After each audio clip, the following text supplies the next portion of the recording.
Hello everyone and welcome back to Odyssey, the invention of science. Now, the last time I played this, I really enjoyed it, so I thought I would definitely come back to this game.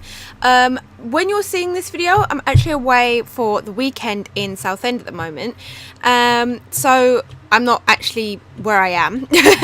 Now, as I was editing my last episode, I remembered that I'd picked up a key, and I think you're supposed to put it in there. Ah, see, that makes a lot more sense now, because I was wondering, I did have a key, I just didn't do anything with it. Now, I'm pretty sure in the last episode as well, I read all of this, didn't I? Yes, I did. I remember reading it. Yeah. Okay. So, we're basically back here now. I don't actually know what I'm supposed to be doing. I do believe that maybe I have to, like, get it around somewhere. Ah, here we go. Earth, water, air, fire. So, earth, water. Oops, wrong button. Also wrong button. Water.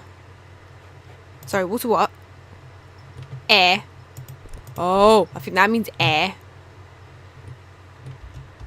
Keep pressing the wrong buttons. Fire. Moon? Ah, I thought so. This has suddenly turned into a horror game. I'm joking. This isn't a horror game. This is an indie game. Oh, got an achievement for that, whatever that was. Ah, see? Okay. Oh, here we go. Back to reading. I didn't realize there was actually going to be a lot of reading in this game, so I do apologize for that.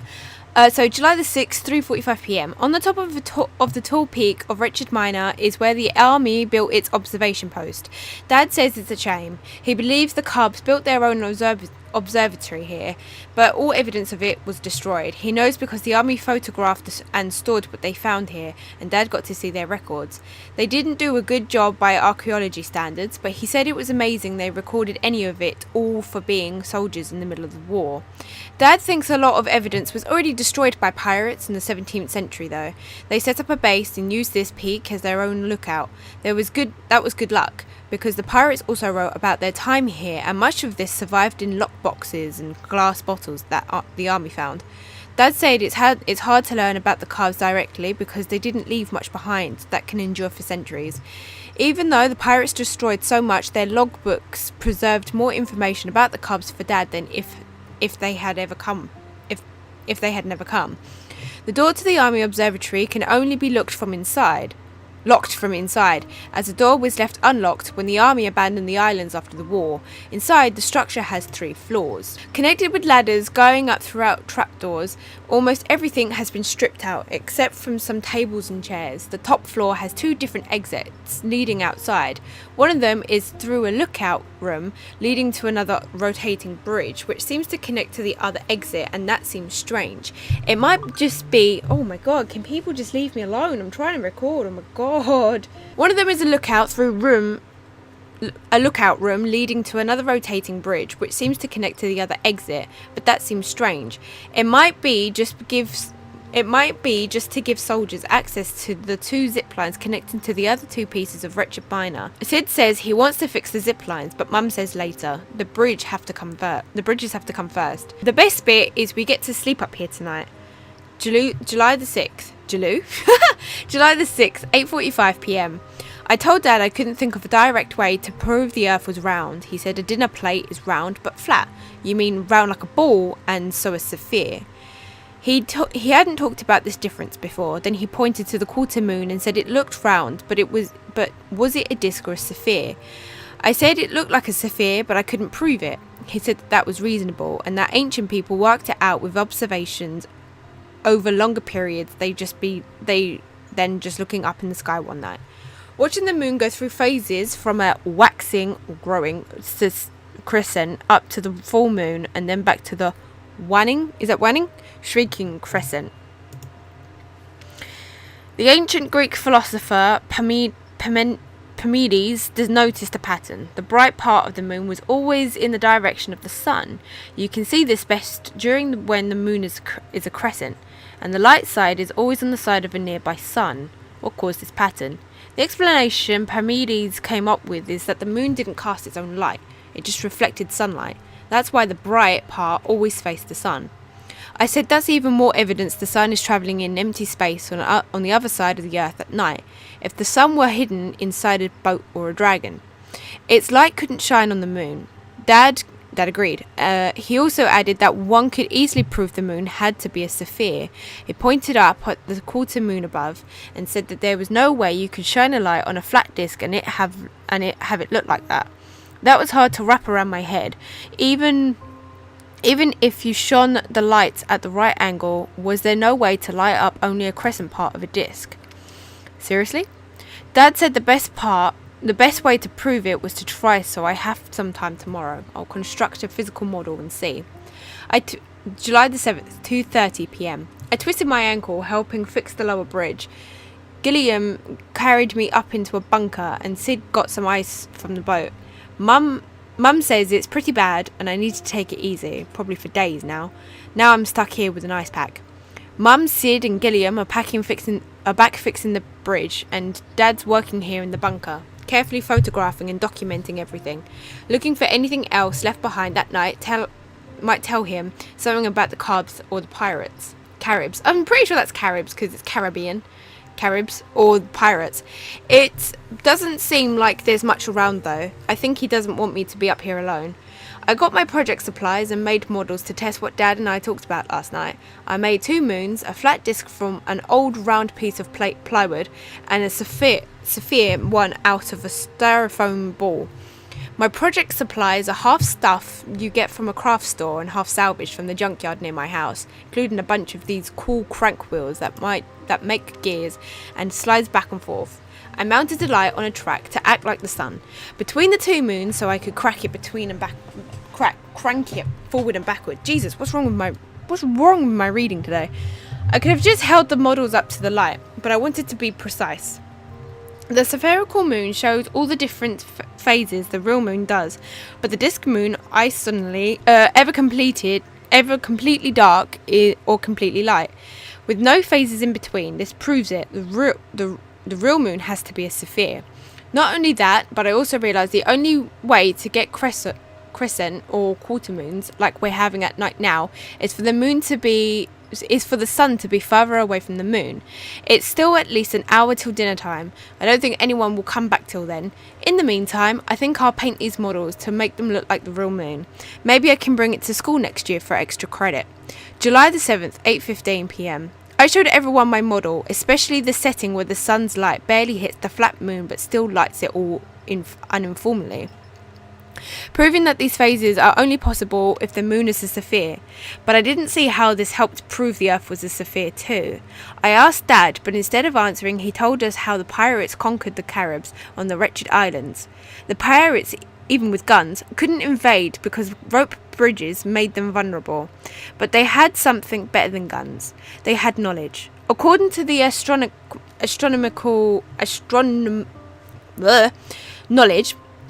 navigation charts, a lunar eclipse was due November the 6th, 1672.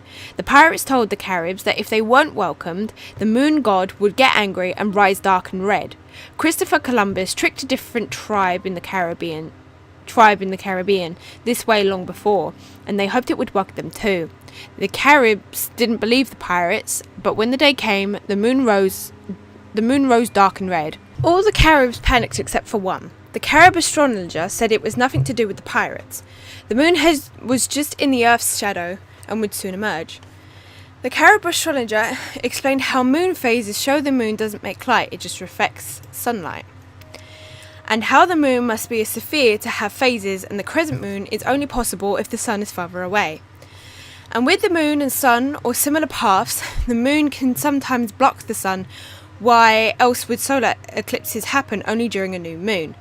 And when the sun is on the other side, the earth can get between the sun and the moon, and its shadow would fall on the moon. Why else would lunar eclipses only happen during a full moon? The Carib astrologer said that that's what was happening and it would be over soon if they wanted. But the Caribs were too afraid and didn't believe their own astrologer. As the night continued and the moon stayed dark red, they gave in. Months later, the wretched islands were a thriving pirate base with no Carib people living there anymore. Wow. Okay, that's really sad. Okay, so that was that. Hello. Right, so fancy. Right, so just to clarify, if you can hear like a noise or anything, it's because I've got a fan in my room. It's absolutely boiling hot in here. I genuinely cannot survive. Oh, I see. Can I pull this or something? Yeah. Can I do something? Oh, I see. Can I open it now? Must be between... There we go. Right. Block this Block this constellation with the sun upstairs. Oh, I didn't realise that the right button actually is like a back button. Okay, so what does this give me? More notes. Lovely. Oh, fancy. Right, let's just quickly carry on with this. July the 8th, 9 p.m. Today was a busy day. Mum and Dad decided to make the bunk our base instead of the boat. Everyone, but me, spent the whole day making it secure. I don't know why they're worried about security. There's no one around and it's illegal for anyone to be. The door to the outside has a big deadbolt, but Mum wanted a way in for emergencies if someone inside needed help. Mum used steel plates left over from the army and built a big box like a combination lock, where you had to line up slots in 5 hidden plates to slide the interior deadbolt across. I see. Almost like the thing that was outside, you know, with the earth, the sun, and all of that. Right. Where was I? I completely lost where I was. She wrote numbers on the plates that you can see through holes in the front. She set the combination to be a combination of all our birthdays, but Sid and I have already decided we're going to change it. We might even put something different instead of numbers, like pictures for fun. Inside, the ladder up for the entrance is permanent, but 2 leading to the upper floors are retractable. They drop with the lever. To also make the bunker extra safe, Mum blocked the lever to the top floor with another makeshift combination lock, but 4 separate ones since that was easier to make with the parts she found lying around. She put letters on each of the 4 wheels and the combination could be a word, but Sid and I are going to change these too, into pictures as soon as we decided what to use. On the top floor, opening the 2 exits is done with a heavy crank that actually turns into 2 wooden discs as tall as the room until doorway holes appeared so you can leave. They were set so you could only open one at a time. For some reason, Mum said was probably army logic. She says it would not be too hard to change, but there's no reason to. They're not worried about these doors since no one can enter from the outside up here anyway. July the 9th, 3:15 p.m. Sid and Gilliam carried all my art and craft supplies up from the boat. It took them a lot of trips. While they did, I checked out the weird mechanisms on the middle and top floors. The middle floor has 2 circular rails to the centre of the room, with a chair in the middle.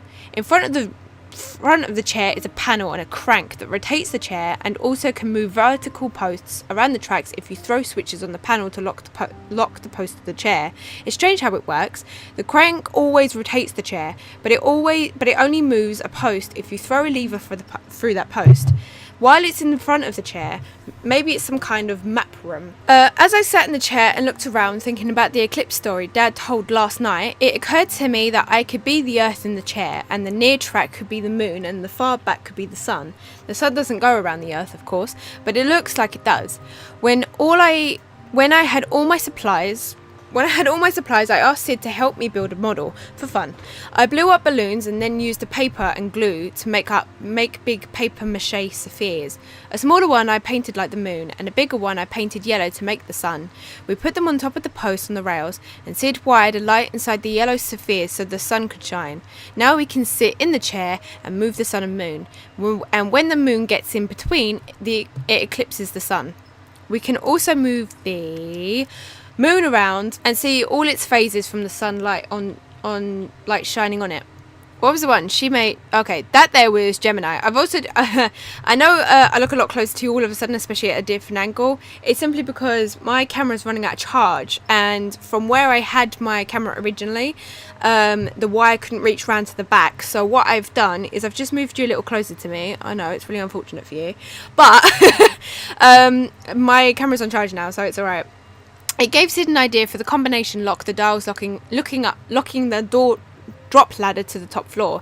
He said we should make them star constellations. Mum told Sid there are 88 constellations, but throughout the year the sun and the moon only pass through 12 of them, called the zodiac. So I painted the 12 zodiac constellations around the room, and the combination to the drop ladder is now the constellations that are blocked by the moon in each moon phase shown on the dials. The key you need to work it all out is which constellations is blocked by the sun. What I've also realised is that key things in this journal are all highlighted in yellow. Quite clever, I like. If the sun isn't in the right place, the moon phases won't block the right constellations to open the lock. I'm not going to write here what constellation the sun should be in, though. That wouldn't be secure. Smart child, smart child. So I'm to go up here. Lovely, lovely, lovely. Can I do anything with you guys? Ah, I see. So all of these have the constellations on them, yeah? Yeah, they do. They all have the same constellations on them. Cool, good to know. Sorry, wrong button. Right, so I've got to do something that makes the sun block the constellations. Is that correct? I think that's correct. Sorry, I'm not used to my camera being this close to me anymore, because especially since it's always been over there, so I've been able to slouch a little. So I should be able to change this, am I right? Oh, that makes sense. Right, so what did she say in the journal? Because usually this helps. Right, so paper mache, and big one I painted yellow to make the sun. We put them on top of the post and the rails, and Sid wired a light inside. They get right. Now we can sit in the chair, move the sun and the moon, and when the moon gets in between, it eclipses the sun. I'm sorry, what? Now we can sit in the chair and move the sun and moon, and when the moon gets in between, it eclipses the... Oh, okay. So, personally, I think I should just have put back the sun where I'd originally put it. Sorry, where it originally was. So it was like, what, here, I think. Right, so I don't want to move you. Okay, hold on. I think I read this wrong. So I painted the 12 zodiac constellations around the room, and the combination to drop the ladder is now the constellations that are blocked by the moon in each moon phase shown on the dials. So it's not the ones that are... Right, so the key you need to work out is... Right, the key you need to work it all out is which constellation is blocked by the sun. So I think it's actually... Leaving that where that is... Stop. Right. Is I need the moon again. Come. Right. So, to make...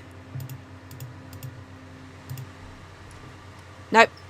To make the half moon, right? So this one is Gemini. Let's see if I can do it now, because I just remembered, if I pop downstairs, hold on. Where is it?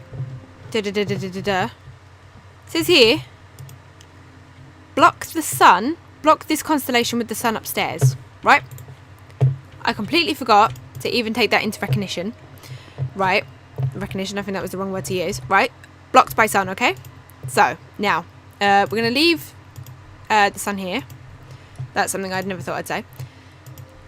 Right, to create that one, it's the thing with the loop on the end. That, yeah? Cool.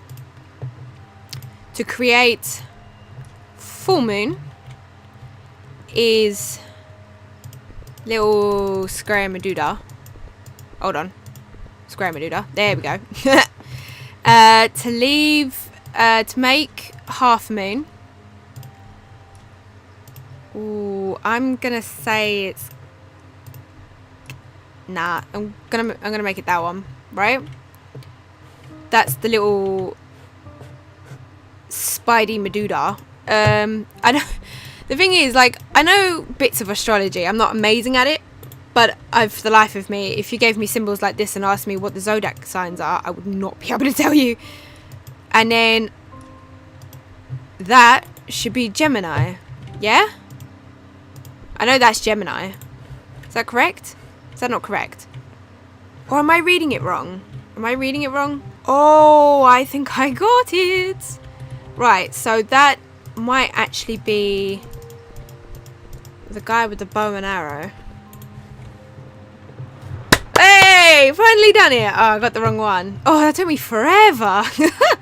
Right, let's do some more reading, shall we? July 9th, 6:30 p.m. Sid decided to stay with me till Mum and Dad and Gilliam came up for the night. In the last few hours waiting, we were thinking about how we just built a model that can make our solar eclipses, and Sid thought of a way to also make solar and lunar eclipses using the strange army logic cranks on the top floor.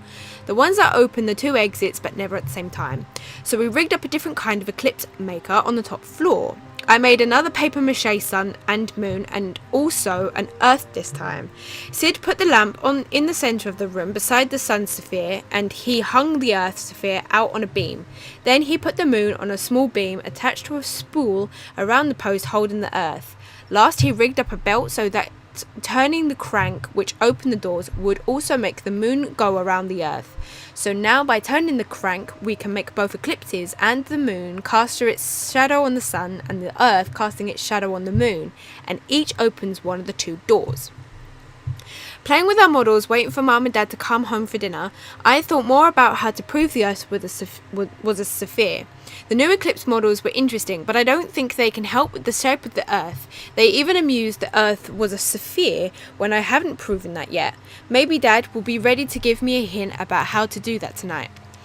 July the 9th, 18:45 p.m. After dinner, I asked Dad about proving the Earth was a sphere.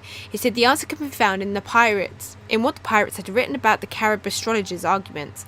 They were surprised how he knew compared to his people. The astrologers spoke of lunar eclipses. They'd seen before what happened higher in the night sky so they could see them progress. The shadow slowly moving across to cover the whole moon over hours. He also spoke of a solar eclipse they had seen and how they were the same kind of thing. But with the moon casting its shadow on the earth, that surprised me. I've seen solar eclipses before on web videos, not in real life, and it just looked like something around and invisible covered the sun over time. You couldn't see the moon itself at all. The part of the sun it wasn't covering just looked missing. Dad said it looked like lots of observations to figure this out. Ancient astronomers saw that lunar eclipses only happen when the moon is full, which makes sense if it's caused by the Earth getting in between the sun and the moon, because that's when you see a full moon. With solar eclipses, the moon must be between the Earth and the sun, and that's during a new moon, which is not seeing the moon at all, really, because no light is shining on the side facing the Earth. The Carib astrologer knew all of this, but he still thought the Earth was flat, like a round disc according to the pirates. It took more proof and time for people to finally accept that the Earth was a sphere. The last piece, he said, came from watching a lunar eclipse. I think I know what he means. Those are the only times you get to see the Earth's shadow anywhere. But since the Earth's shadow on the moon would look curved, shouldn't the Carib astrologer have figured out the Earth was a sphere? Or could a round disc also cast a carved shadow? Since I'm stuck up here letting my ankle heal, I think I'll build another model. July 10th, 7:45 p.m. I overdid this model too, but now I'm thinking about bringing any models in to show everyone at school when they get home, so it's okay to make them nicer than they need to be. This one was tricky. I needed a sunlight to hit the Earth and cast shadows on the moon, but using both flat and spherical Earths. I put together some sliders and a crank to swap the two Earth shapes without moving anything else to see the different shadows. With a spherical Earth, no matter how I moved everything, I always saw the same curved shadow over the moon. That makes sense. A ball casts the same shadow from every angle. With a flat Earth, I saw a familiar curved shadow when it was facing the moon. That would be a lunar eclipse when the moon is high in the sky. That's why the Carib astrologer could believe in a flat Earth, even though he saw a curved shadow on the moon during a lunar eclipse. But I could turn the flat Earth model sideways to cast a weird shadow stripe on the moon, like how it would be for a lunar eclipse happening when the moon is close to the horizon. Last night, Dad said every lunar eclipse has the same curved shadow, whether the moon is near the horizon or high overhead. My model shows this wouldn't happen if the Earth was flat like a disc. This was definite proof the Earth is a sphere. I showed everyone my model, especially how the flat Earth casts a thin vertical shadow stripe on the moon, proving the Earth can't be flat or we'd see lunar eclipse like that sometimes. The Carib astrologer probably didn't work with such models. July 11th, 5:30 p.m. It was a little windy last night, so Mum, Sid and Gillian put their sleeping bags inside the main room on the top floor. Dad stayed out with me on the exposed observation desk. I guess he could tell I wasn't asleep, and he asked me what I was thinking about. I was satisfied that I finally had direct evidence the Earth is a sphere. I learned that Aristotle, I still don't know how to pronounce that, had also given this argument, so he was clearly an experienced philosopher. I also thought Aristotle's physics made sense in how it explained why the Earth is round and why antipodes don't fall off into space. But it also led to the conclusion that the Earth was stationary at the centre of the universe. I know that's not right. It seems strange to me that Aristotle could be so clever in some ways but also believe things were so wrong. Dad reminded me that things today, which seem obvious, weren't so back then. How could I know the sun didn't go around the Earth without modern information? I'd proven the Earth and the moon were spheres, but the shapes of the planets and the moons had nothing to do with that, what was circling what. That was a whole different problem. I fell asleep soon after that, and I know I'm waiting for everyone else to wake up. They said we should be able to cross the bridge to the next piece of the wretched miner today. As soon as Dad wakes up early. I think he's sleeping in this morning because I saw him up again in the night looking out to sea with binoculars. I wish I knew what he was looking for. Right, so when I go up, there's going to be another... Oh, this is so pretty. Look at it. Oh, it's so nice. Oh, glitch in the matrix. Right, what's down here? You're nothing, and you're nothing. So what am I actually opening here? Oh, I think I know. Right, so that's not meant to glitch like that, I don't think. Right, I'm gonna have to stand here. So, okay. What this kid said, if you remember, this is all from a kid. What was highlighted, sorry, I didn't mean to get so close to you there. So now by turning the crank, we can make both eclipses, the moon casting its shadow on the Earth and the Earth casting its shadow on the moon, and each opens one of the two doors. So now by turning the crank, we can make both eclipses, the moon casting its shadow on the Earth and the Earth casting its shadow on the moon. So, what I need to... Wrong button. Okay. It's me, not the game. Sorry, I got the thing wrong. Right, so I need to be able to cast a shadow on the moon and a moon on the... Right. Like that? Is that what you wanted? Can I move this? Does that do anything? Did that do anything? Oh, okay. This did that. Right. Fair enough. I can't get over there. Though. Just saying. I think what I need to do is I need to come... I need to go out that door, I think. Which opens one of the two doors. Okie dokie. So if I'm correct in thinking so... Is it this one? Ah. Okay, I can't get in there just yet. So it's half opened. So if I'm right in thinking... It might be that way. Oh, clever. Clever, clever. I like it. I like it. I like it. I do. Right, so... In here... There's not actually an exit. I don't think I can... I should be able to go in there because there's like dials and stuff there. That's a little confusing.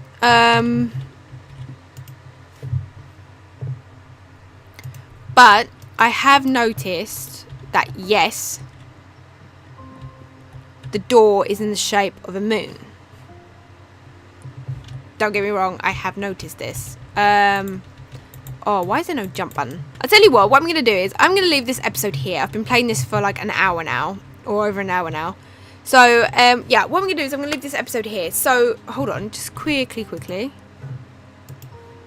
Okay, so I can't move any of those. So, I'll tell you what, I'm going to leave you guys to figure this out for yourself. Kind of get you interacted a little bit with this episode. So, just let me know down in the comments below what you think where the Earth should be and all the rest of it. If you did like this video, please click that like button down below. And while you're there, please click that subscribe button so you're told when my next Odyssey, the Invention of Science video has been uploaded. Bye!